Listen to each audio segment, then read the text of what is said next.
I just watched this video clip of a U.S. Marine speaking on his thoughts of losing your temper and what that means. And I found the video very interesting, and it kind of has changed some of my perspective.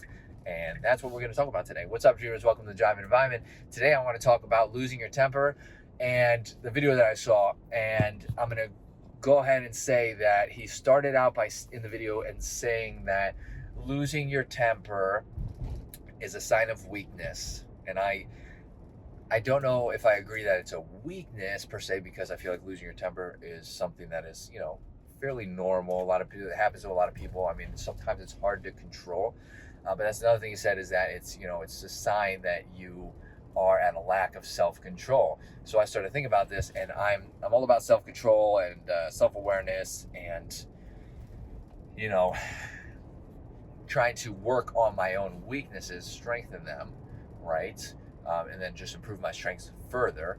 But I found this very interesting because I tend to lose my, and you know what? So I just cut myself off. That's the ADHD talking. So I lose my temper, I feel like, quite a bit. And I started to notice this, and the video has really brought it to light.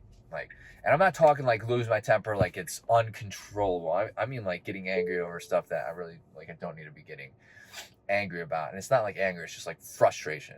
So I'm getting frustrated over stuff that it really doesn't matter.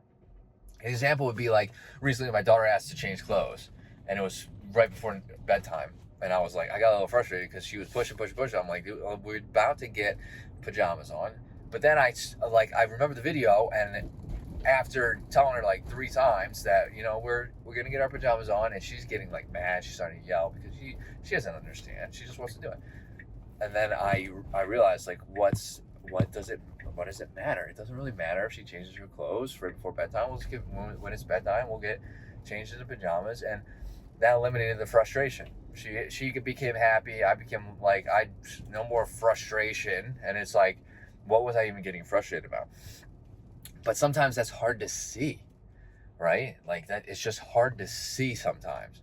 So I think he really had some valid points within that very short video. I don't know if I would call it a weakness, but it's definitely a point of lack of control. And I just think it's a partially a lack of self-awareness, we'll say. So I used to have a really bad temper when growing up. I mean, it was terrible, and I got a lot better. I'm a very genuinely calm person, optimistic. I don't know, we'll say happy-go-lucky, but there are times, obviously, things upset me or frustrate me. That happens. But it is really kind of just shed light to the fact that, and this will translate into gaming too. So if you're able to control these frustrations in gaming, you're going to play so much better. And thinking about that, the amount of times I would rage in video games playing highly competitive Counter-Strike, all the time. Terrible. I mean, it really probably raised my cortisol and spiked my heart rate and just made everything a disaster. And I didn't even realize it was happening because I was not controlling it. And I do believe that part to be, very, very accurate. It's the self-control. So maybe we'll call it a slight, I don't know, weakness, maybe a weak point, something that can be worked on for sure. But I don't know. I just wanted to talk about that today. Kind of just a vibe. Whatever. Anyways, if you have any thoughts on the situation, let me know in the comments. I'd love to get the conversation started.